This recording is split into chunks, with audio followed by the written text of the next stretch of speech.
મિત્રો, ઉપવાસમાં ફરાળમાં ખાઈ શકાય એવા અને જો ઉપવાસ કરીને ક્યાંક આપણે ટ્રાવેલ કરવું હોય તો ટ્રાવેલિંગમાં પણ લઈ જઈ શકાય એવા આજે આપણે રાજગરાના લોટના આપણે થેપલા બનાવીશું. ઉપરથી એકદમ ક્રિસ્પી અને અંદરથી એકદમ સોફ્ટ બનશે, જેને તમે દહીં સાથે ખાઈ શકો છો.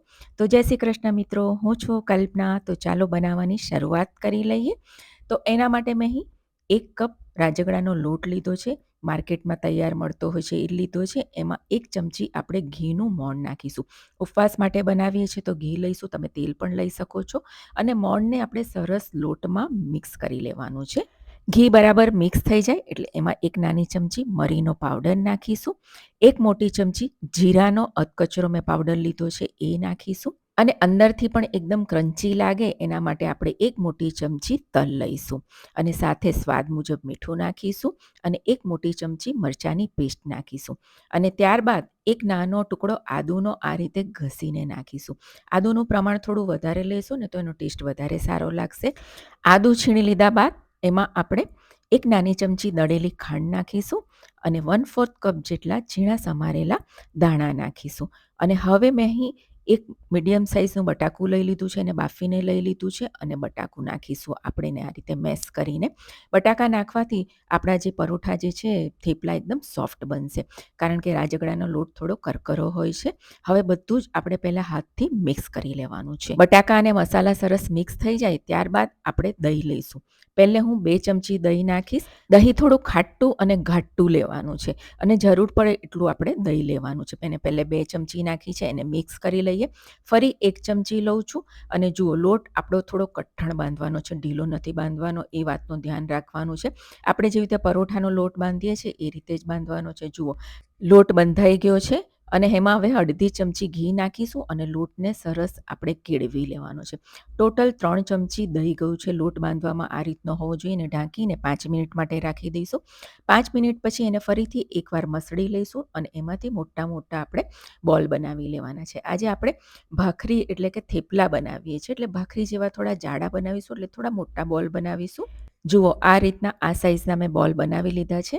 હવે આપણે એને વણી લેવાનું છે. ઉપર આપણે કોરો લોટ ભભરાવીશું અને હલકા હાથે આપણે વણવાનું છે. બહુ જાડા નહીં અને બહુ પાતળા નહીં એવું વણવાનું છે.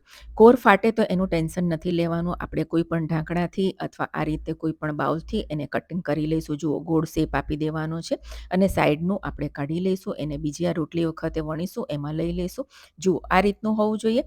હવે ઉપર થોડા તલ ભભરાવીશું, સાથે લીલા ધાણા લગાવીશું અને મેં અહીં મરચાંની રીંગ કટ કરી લીધી છે એ લગાવીશું. એનાથી એનો લુક પણ સારો આવશે અને ખાવામાં પણ મજા આવશે. હવે એને પણ થોડું આપણે ઉપરથી પ્રેસ કરી લેવાનું, જેથી મરચાં, દાણા અને તલ સરસ ચોંટી જાય. જુઓ, એકદમ સરસ આપણા થેપલા બનીને રેડી થઈ ગયા છે. એ જ રીતે આપણે બધા જ થેપલાને વણી લેવાના છે. બસ લોટ બાંધતી વખતે ધ્યાન રાખવાનું કે બહુ ઢીલો લોટ ના હોવો જોઈએ, તો તમારો થેપલા સરસ વણાશે. હવે થેપલાને શેકવા માટે એક તવીને ગરમ કરી લઈશું. ગેસની ફ્લેમ સ્લો રાખવાની છે, કારણ કે આપણા થેપલા થોડા જાડા છે, એટલે ધીમા તાપે એને આપણે સરસ શેકી લઈશું. અલટતા પલટતા આપણે એકદમ સરસ ક્રિસ્પી થાય ત્યાં સુધી શેકી લેવાના છે. જુઓ, નીચેની સાઈડ સરસ શેકાઈ ગઈ છે. શેકતી વખતે સહેજ પણ ઉતાવળ નથી કરવાની. જુઓ, આપણું થેપલું સરસ ફૂલે પણ છે. એને પલટાવીશું અને હવે અડધી ચમચી આપણે ઘી નાખીશું. બંને તરફ ઘી લગાવવાનું છે, અડધી ચમચ. અને એને ઉલટતા પુલટતા સરસ કલર આવી જાય અને થેપલા આપણા ક્રિસ્પી થઈ જાય ત્યાં સુધી એને શેકવાના છે. ઉલટતા પુલટતા થોડાક દબાવીને આપણે એને શેકી લઈશું. તો પરફેક્ટ શેકાયેલા હશે ને તો ખાવાની પણ મજા આવશે અને ઘણા લાંબા સમય સુધી ક્રિસ્પી રહેશે. જુઓ, આપણું થેપલું સરસ શેકાઈ ગયું છે, તમે જોઈ શકો છો, અને કલર પણ સરસ આવી ગયો છે. જુઓ, જોવામાં કેટલો સરસ લાગે છે. એને પ્લેટ પર કાઢી લઈશું અને બીજા થેપલાને પણ આપણે આ રીતે જ ઉલટતા પુલટતા ઘી લગાવીને સરસ ક્રિસ્પી થાય ત્યાં સુધી શેકી લેવાના છે. તો મિત્રો જુઓ, આપણા બધા થેપલા સરસ શેકાઈ ગયા છે. હવે સર્વ કરી લઈએ. આજે હું થેપલા સાથે દહીં સર્વ કરું છું. તમે બટાકાની સૂકી ભાજી પણ સર્વ કરી શકો છો. અને જુઓ, એકદમ જોઈને જ ખાવાનું મન થઈ જાય. ઉપવાસ કર્યો હોય ને તમે આવા 2 થેપલા ખાઓ ને તો આખો દિવસ તમને ભૂખ ના લાગે અને પ્રવાસમાં જાઓ ને તો આવા થેપલા લઈ જાઓ તો તમે એને ચા સાથે કે દૂધ સાથે ખાઈ શકો છો. દહીં સાથે જ અને ખૂબ જ મજા આવે છે. હું દહીં સાથે જ ખાતી હોઉં છું અને જુઓ તમને બતાવું છું. ઉપરથી ક્રિસ્પી છે પરંતુ અંદરથી એકદમ સોફ્ટ બન્યા છે અને ખાવામાં તો એકદમ ટેસ્ટી બન્યા છે. આજે મારો ઉપવાસ છે અને હું એક જ ટાણું ખાતી હોઉં છું તો હું આજે ટેસ્ટ કરીને નહીં બતાવું. તો ચોક્કસથી મારી રેસીપીને ટ્રાય કરજો. આવજો.